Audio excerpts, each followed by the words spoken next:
So I want to say thank you to every single person that has been able to do this. I'm Senator Alex Padilla. I have questions for the Secretary, because the fact of the matter is a half a dozen violent criminals that you're rotating on your heads off. A rare sight, a U.S. lawmaker forcibly removed from a news conference and handcuffed.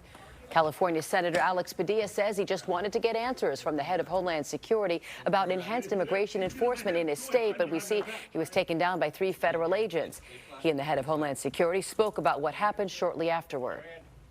Nobody knew who he was. He didn't say who he was until he was already had been lunging forward, and people were trying to detain him for quite a period of time. And that this, we're leaders, we're public servants. And if he had requested a meeting, I would have loved to have sat down and had a conversation. Secretary Noem and the department, we have been calling on and we have been sending letters to since the beginning of the year, requesting more information as to what and why they are doing, with little to no response. Senator Padilla said he decided to walk a few doors down once he realized he and Secretary Noem were in the same building yesterday. I have questions. Let me go over there, listen in on the press conference. Maybe they're sharing some important information. While I did that, escorted over there by a National Guardsman and an FBI agent. There are reports the two spoke in a conversation that ended with a handshake after this incident.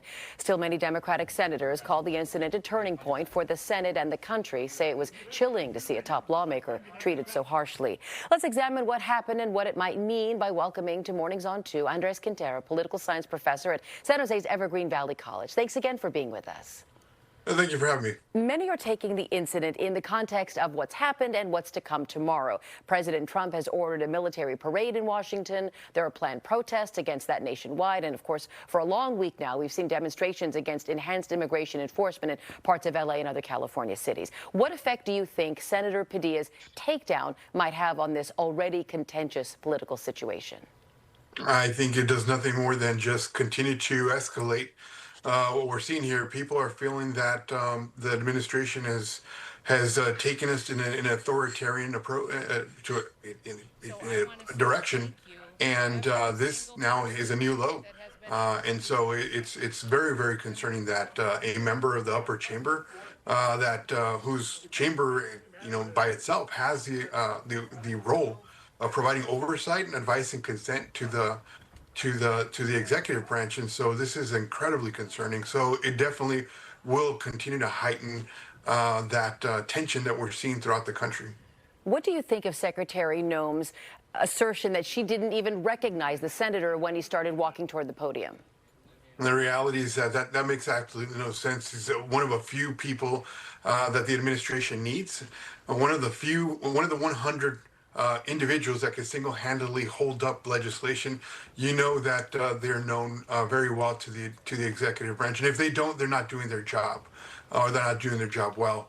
So I don't think that's true. The fact is that he had been walked in by federal agents and by federal personnel that walked him over to that room. So to say that they didn't know who he was is factually inaccurate. Do you think he did the right thing?